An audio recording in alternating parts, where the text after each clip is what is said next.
Hi guys, welcome back to my channel Lush Gardener. So in today's video I wanted to show you how to propagate baby necklace. Now of course stem cutting is one of the best method. If you're going to go with the mature stem cutting, it's going to be much better. You can even separate these small offsets that you see over here. So this is all the new growth, and a lot of times the plant will start to dry in between the leaves especially, and this is usually when there is underwatering done, which is my case. I tend to underwater them. So I thought today I will show you how to propagate the baby necklace. So it's pretty simple to propagate it, but the most important thing, as I said, you have to hydrate your plant.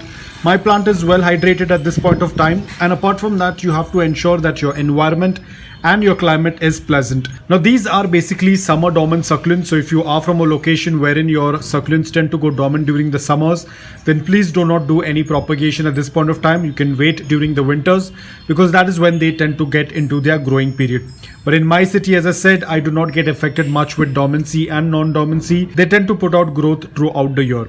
So today I will be doing a propagation. Now I have already marked a spot, because this is the spot where the leaves had dried. I've taken out the dry leaves, so you can see now the stem is much more visible. So I'll go ahead and do a cutting. So I'm going to take this spot over here and cut it off. That's about it, and you can see we have got a nice cut.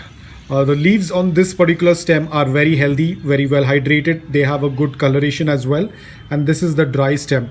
Now because the stem is very thin, we do not need to callus them. We can just put them into the soil, but we have to ensure that the soil mix is completely bone dry. Now it's the same soil mix, 80% sand and 20% of filtered garden soil. The soil is completely bone dry, so we are going to take this and just poke it into the soil. That's about it. You can see it is pretty simple. The same thing, do not water it right away. Keep it in indirect bright light.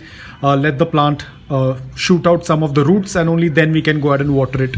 How do we know that the plant has put out roots or not? Because when we are going to touch, when there are no roots, the plant is going to be very loose, but once the roots tend to appear, as you can see, this is the mother plant. It is completely rooted, so that's why it's very stiff in the soil.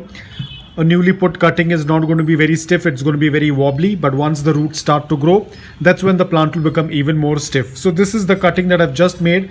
Couple of months back I had made some more of the cuttings. You can see this. I've used 2 sticks so that it can get some support, because the upper area was very heavy and the plant was kind of falling down, so I used 2 sticks in order to give it support. And now as you can see, it's putting out a lot of new growth, which is quite good. I had couple more in this spot as well. They are also doing quite well. I just put in few of the cuttings and they are growing really well. And over here as well, because I have been propagating them. I really like this variety of succulent, so I've been propagating them a lot. And here you can see again there's a lot of new growth coming up. This one probably is getting 2 heads, so it might have 2 stems in the future, just like how this one has. So it's doing quite well. So I'm very excited. It's very easy to propagate this particular variety of succulent. It looks absolutely beautiful. It tends to grow very dense, kind of looks like a coral. So I really love this variety, so I thought I will go ahead and propagate as many as I can, and I'm just hoping that they are going to put a lot of growth, because when they tend to grow in a bunch, when they tend to grow in a very huge cluster, they tend to look absolutely beautiful.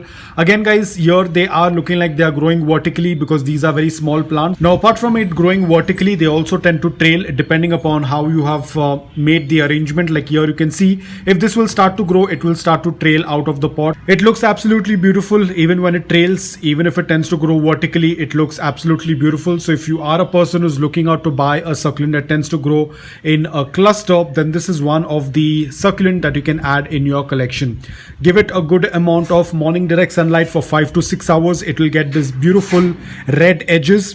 And during the winters, which is their growing period, they might happen to lose out on that red color and they're going to look more green in color.